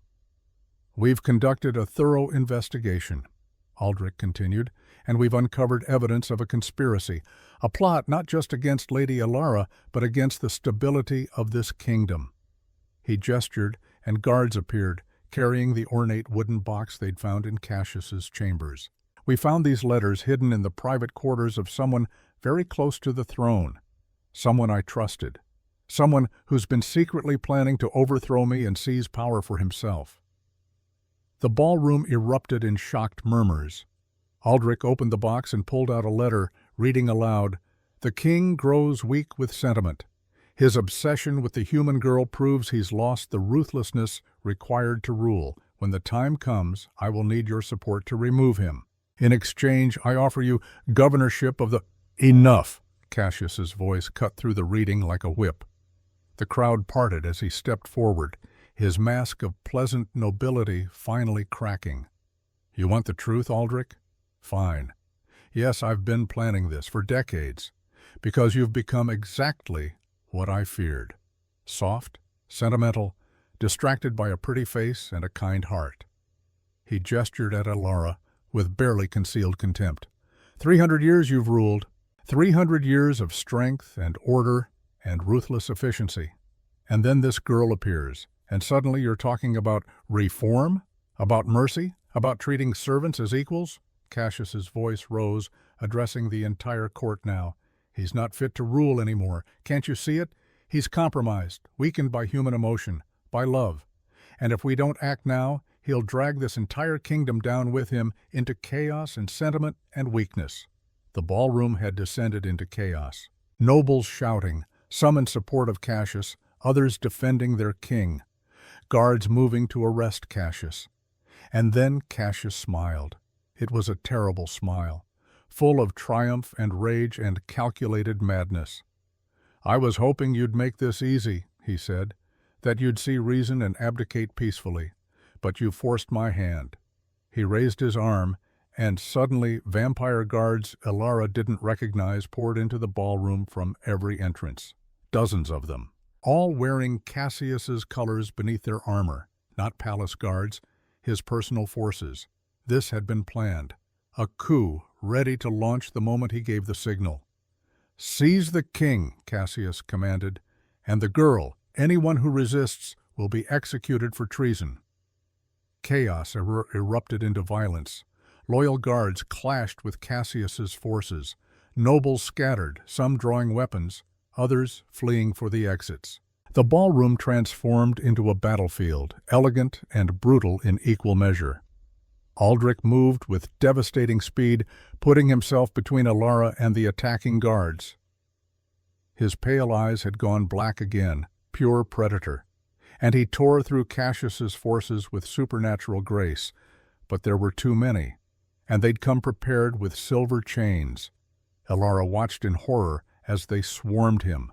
5 guards, 10, 20, all working together to bring down the most powerful vampire in existence, using tactics clearly rehearsed for exactly this moment.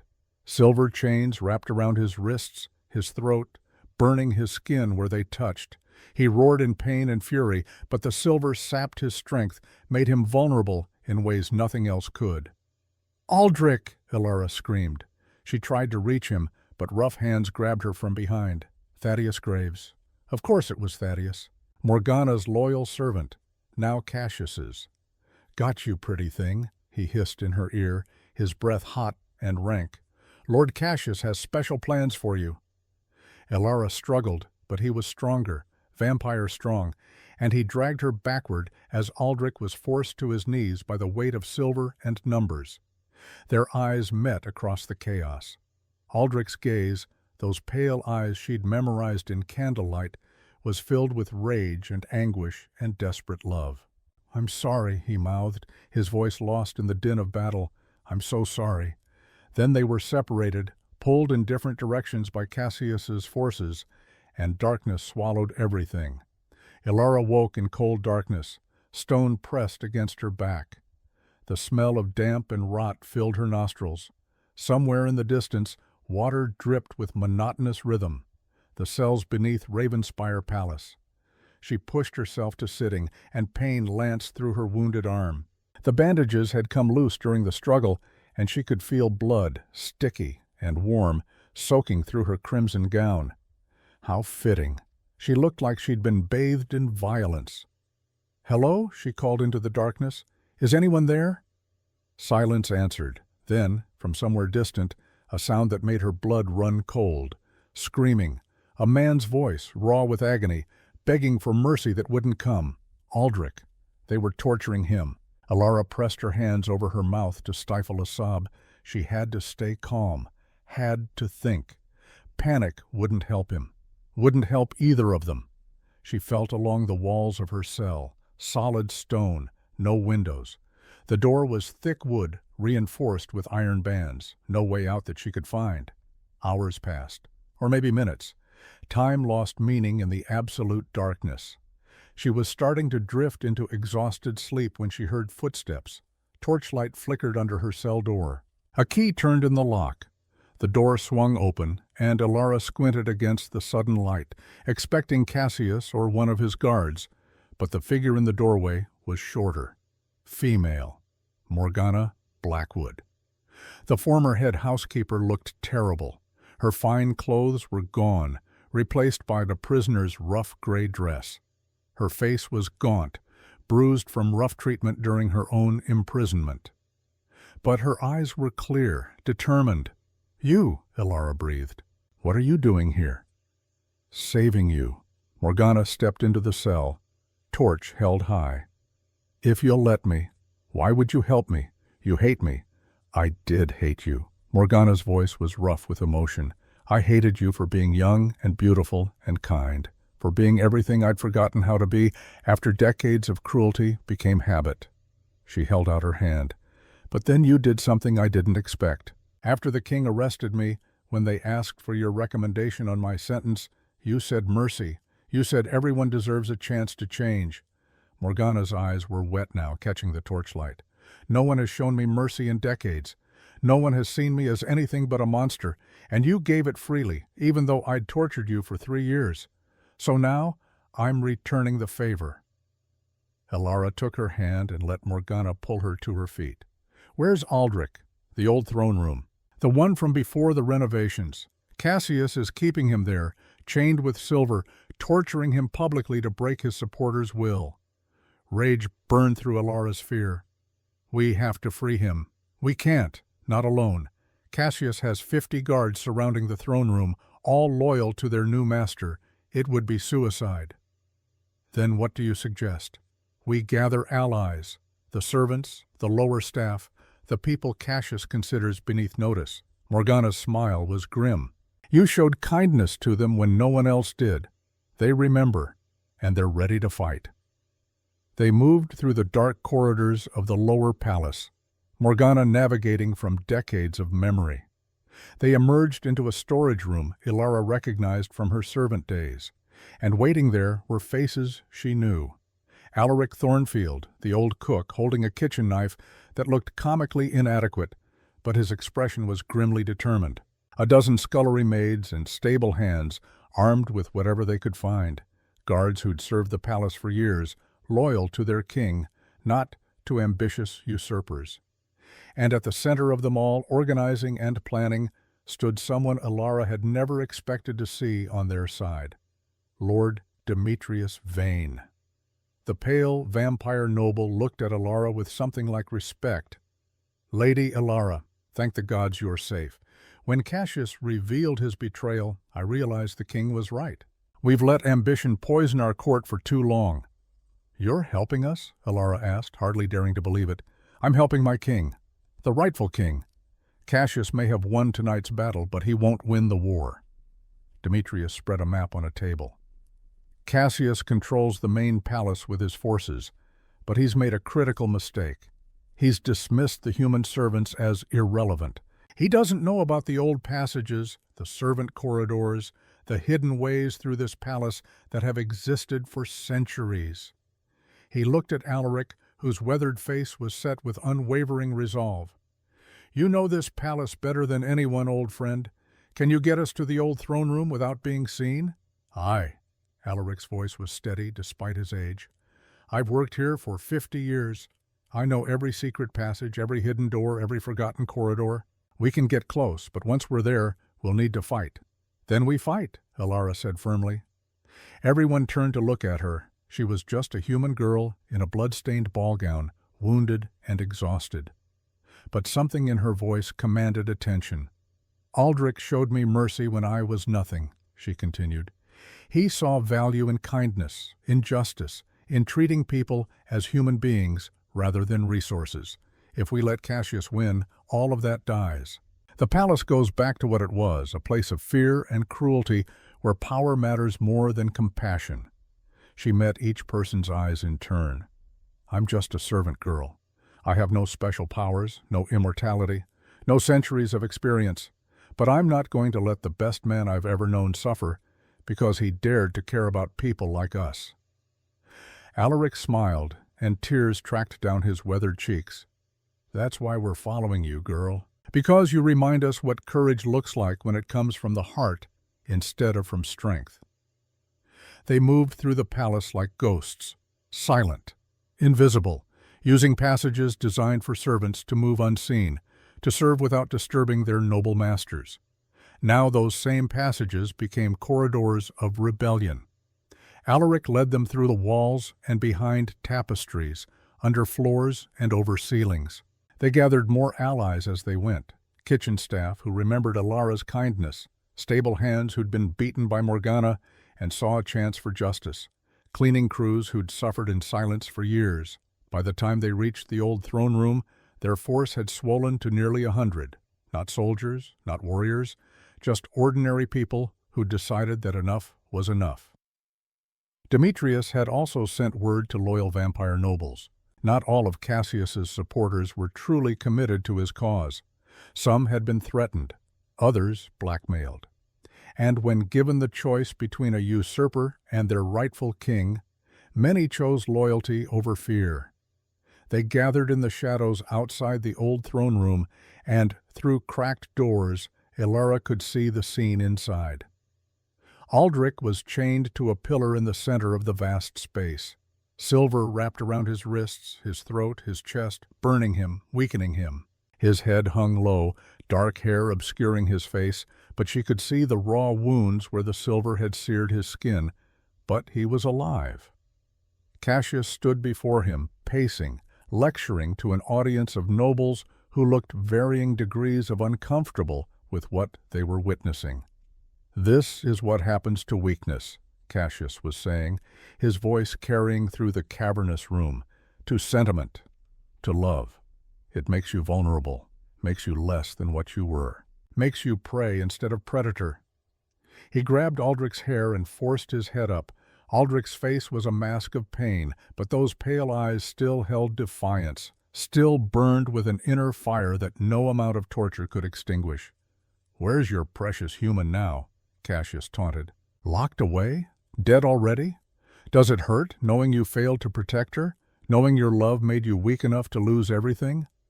If you've harmed her," Aldrich's voice was raw but steady, "I will tear you apart with my bare hands. Silver or no silver, guards or no guards, I will end you." Empty threats from a broken king. Cassius released him with a violent shove. "I'll let you watch when I execute her, let you see what your weakness cost. And then I'll end you too, and take the throne you no longer deserve." "Now," Alara whispered to Demetrius. The vampire noble nodded. The doors burst open. 100 voices shouted as one as they poured into the throne room, servants and loyal guards and vampire nobles who'd chosen the right side of history. Cassius's forces turned in shock, their formations breaking as they tried to respond to the unexpected assault from behind. And in that moment of confusion, Alara ran. She ran straight through the chaos, dodging fighting figures, her eyes locked on Aldrich, on the silver chains that bound him, on the keys that hung from Cassius's belt. The clash was immediate and brutal. Cassius's guards were trained warriors, centuries-old vampires who'd survived countless battles, but they hadn't counted on the fury of servants who'd spent years being beaten, starved, dismissed as less than human. Alaric swung his kitchen knife with surprising skill, his movements those of a young soldier despite his 73 years. He moved to protect the younger servants, his weathered face set with unwavering determination, decades of baking bread transformed into decades of remembered military training. Demetrius fought with the grace of a master swordsman, his blade finding gaps in armor with precision born of practice. He'd chosen his side, and now he defended it with everything he had, cutting through Cassius's forces like wind through wheat. Morgana was everywhere at once, her vampire speed finally used for something other than cruelty.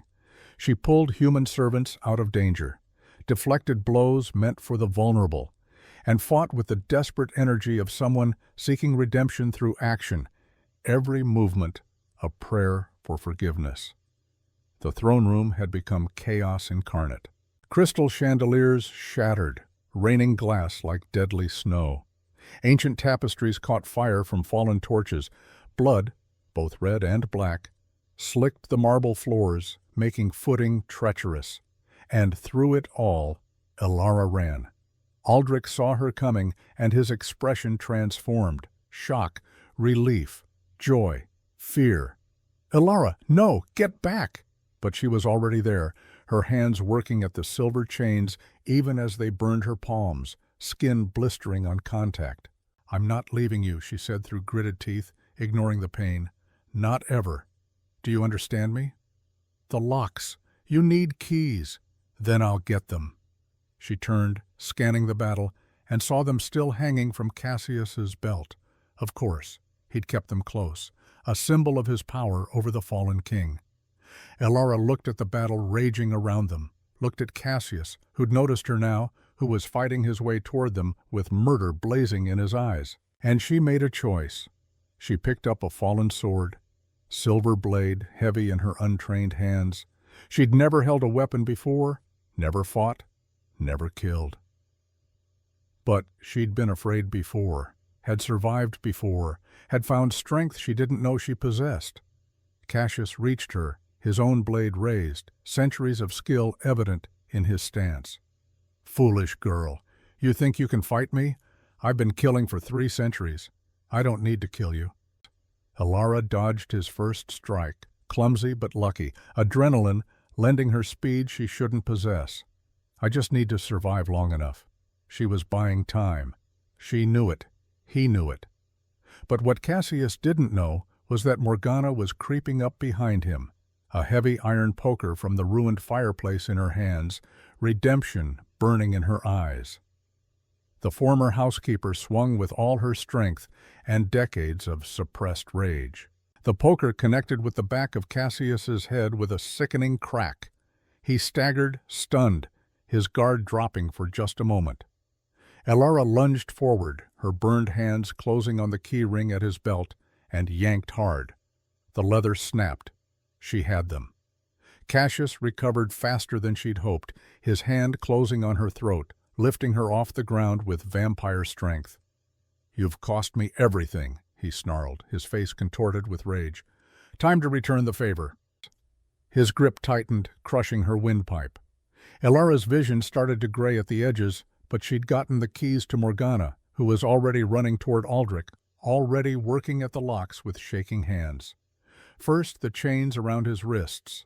They fell away, and Aldrich gasped as his power returned in a rush. Then his throat, then his chest. Free. Aldrich rose like vengeance incarnate, power radiating from him in waves that made even the fighting pause. His eyes had gone beyond black. They were empty voids that held nothing but ancient fury, and love transformed into protective rage. "Release her."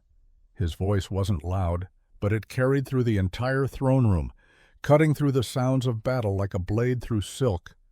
Everyone froze, friend and foe alike, because they recognized that voice, that tone, the voice of a king who'd conquered kingdoms and crushed rebellions and ruled for 3 centuries through strength and will and power beyond comprehension.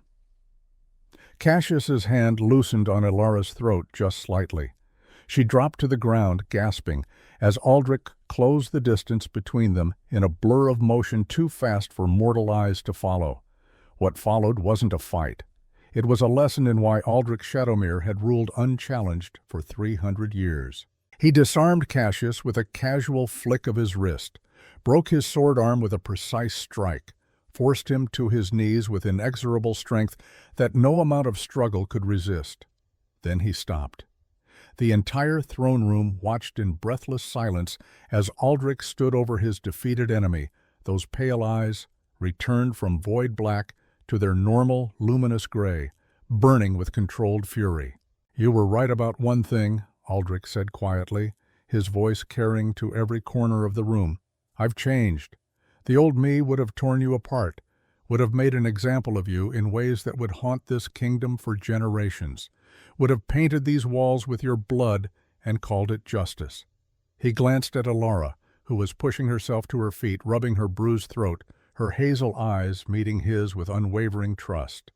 But she taught me something. Mercy isn't weakness, justice isn't the same as vengeance, and true strength means choosing the harder path when the easy one is screaming for blood.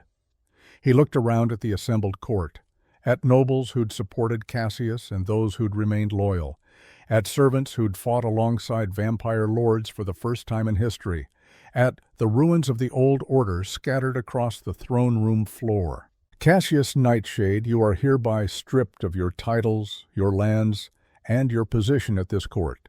You will be exiled to the frozen wastes beyond the northern border. You will live, but you will live alone, with nothing but your ambition to keep you warm.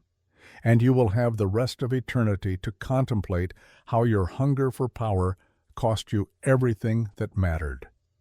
Gasps rippled through the crowd. Exile instead of execution. Mercy instead of vengeance. It was unprecedented. Revolutionary. A complete break from 3 centuries of iron rule. Anyone else who participated in this rebellion willingly will face similar judgment, Aldrich continued, his voice ringing with authority. Those who were coerced or threatened will be pardoned. And from this day forward things change in this kingdom. He moved to Alara, taking her burned hands gently in his, examining the damage with barely controlled emotion.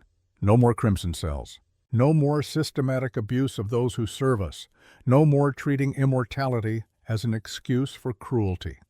We're going to build something better, something worthy of the people who believe in it, something worthy of the woman who showed a disguised king that kindness matters more than power. He raised their joined hands, presenting her to the court. And it starts with acknowledging that the bravest person in this room tonight wasn't a vampire noble with centuries of experience. It was a human girl who refused to let fear stop her from doing what was right, who ran into battle unarmed to save someone she loved, who proved that courage comes from the heart, not from immortality. He turned to face Ilara fully, his pale eyes soft with love and gratitude and awe. "Thank you," he said quietly, "just for her, for saving me. Again." "That's what equals do," Ilara whispered, her voice hoarse from Cassius's grip. "We save each other." And there, in the ruined throne room, surrounded by the evidence of violence and the promise of change, the Vampire King kissed his human queen, while friend and former foe alike bore witness to the beginning of a new era.